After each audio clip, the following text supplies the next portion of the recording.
नन्ही जान, और कैसी आई तुम्हारी अस्थमा की रिपोर्ट्स?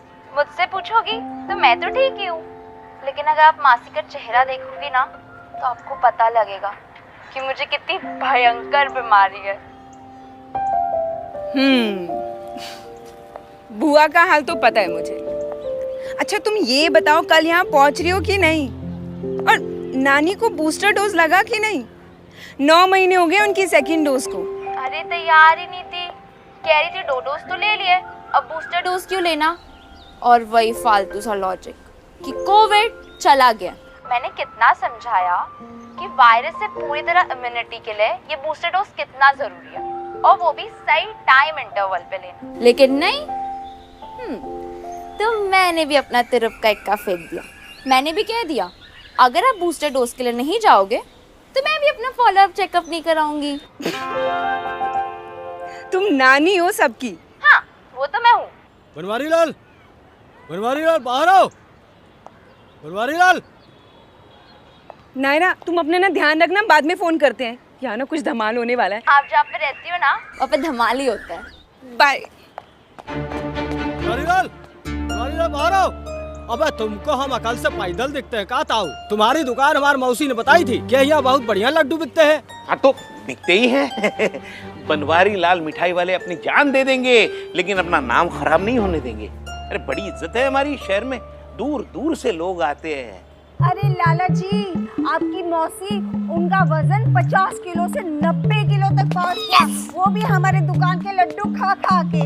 और क्या, इतनी बड़ी फैन है वो हमारे दुकान की और लड्डू की। चाची एक तो तुम हमको लाला लाला मत कहो, ऊपर से हमारे मामले में टांग मत अड़ाओ। हमें आज ताऊ से निपटने दो। हाँ तो ताऊ।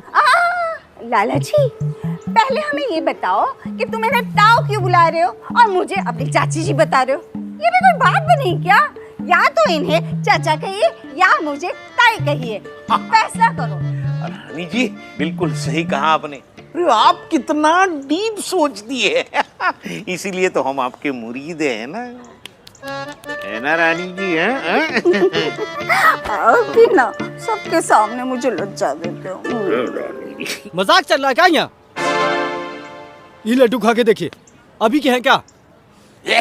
बिल्कुल नहीं अंकल जी वो है तो यही लड्डू डिलीवर हुए थे।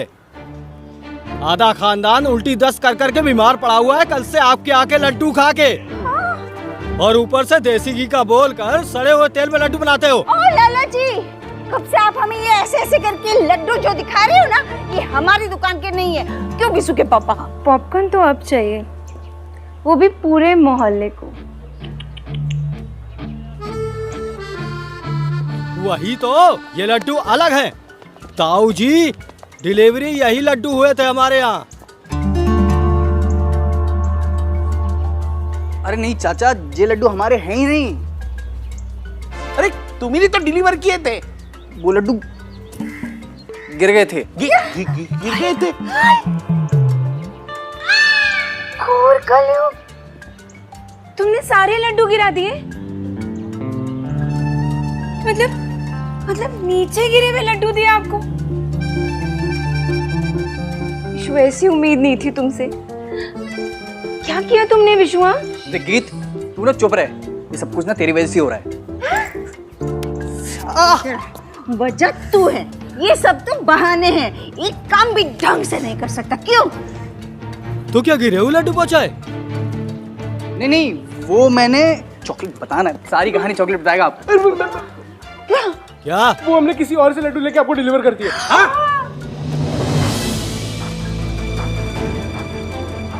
कहा था ना आपसे, विशु ने कोई जिम्मेदारी वाला काम किया ही नहीं आज तक, और यहाँ तो उसने पूरी की पूरी इज्जत मिट्टी में मिला दी और 3 गुना नुकसान वसूल गया। 100 लग। इस बार तो हमेशा विशु का पक्ष लेने वाली रानी जी का भी खून खौल गया।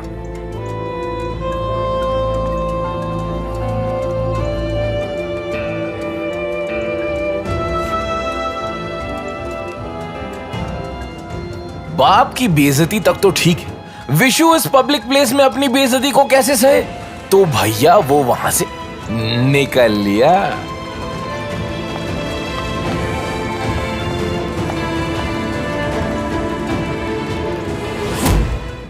इंडस्ट्री की मशहूर फैशन डिजाइनर बनना सपना है मेरा। छोटे छोटे शहरों के छोटे छोटे किस्से और बड़े बड़े सपने।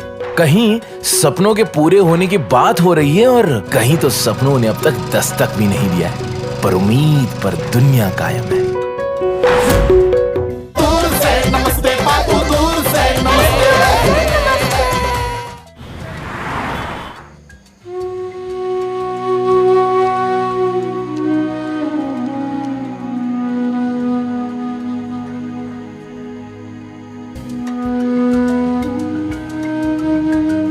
बिस्सू के पापा, अरे रानी जी, आइए बैठिए बैठिए बैठिए। लीजिए दूध पी लीजिए। नहीं, मन नहीं कर रहा। आप अगर इस तरह से रोती शक्ल लेकर बैठेंगे ना तो फिर हम भी रो देंगे। हाँ, अरे आप क्यों रोएंगी रानी जी? एक आप ही हैं जो हमें समझती है, वरना ये विशु ने तो कोई कसर नहीं छोड़ी है हमें दुखी करने में। रानी जी, आप तो सब जानती हैं, आपने देखा है कैसे हमने दिन रात मेहनत करके एक एक पैसा जोड़ा है। कभी कभी तो लगता है कि गधा विशु नहीं, हम हैं जो उससे उम्मीद पाले हुए हैं। समय बदलते देर नहीं लगती बिस्सू के पापा। अभी रात है तो सवेरा जरूर होगा। अब देखिए ना, पूरे देश भर में ये कोरोना की महामारी आ गई, लॉकडाउन लग गया, लोगों के तो जैसे काम ही ठप पड़ गए। लेकिन इस लॉकडाउन में पता है एक अच्छी बात भी तो हुई है। परिवार महीनों तक एक दूसरे के साथ घर में मिलजुल के रहने लगे। और देखिए ना, देखते देखते हमारी दुकान वो भी तो खुल गई ना। खुली कि नहीं? खुली। आप ही तो कहते हैं ना कि चलती का नाम गाड़ी। हाँ, अब देखिए ना, जिंदगी धीरे धीरे फिर से पटरी पर आ गई ना। अब देखना, हमारा बिस्सू भी धीरे धीरे वो भी पटरी पर आ ही जाएगा। हमें पता है आपके मन में क्या चल रहा है। आपका तो सपना है ना कि हमारा बिस्सू हमारी खानदानी विरासत को आगे बढ़ाए और इस शहर के बीचों बीच हमारी बहुत बड़ी सी मिठाई की दुकान हो। देखना, आपका ये सपना जरूर सच होगा।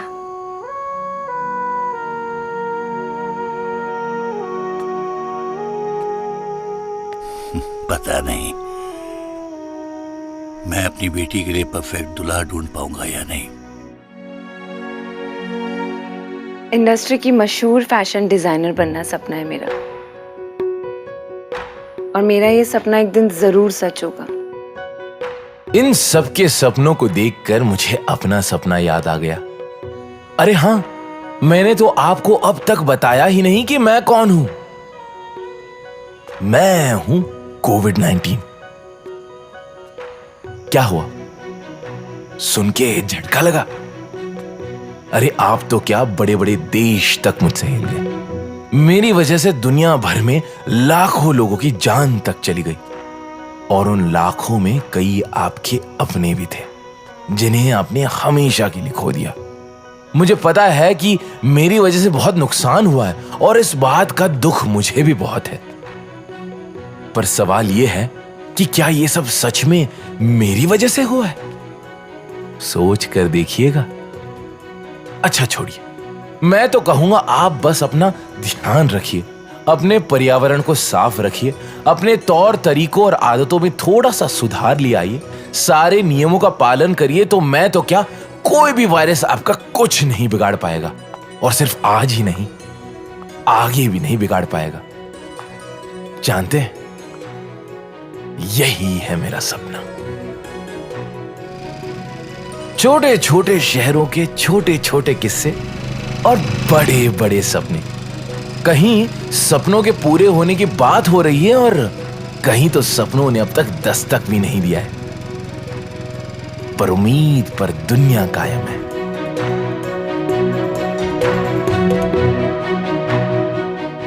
जेके भैया का कपड़ा आपके मास्क के ऑर्डर से पहले पूरा होगा।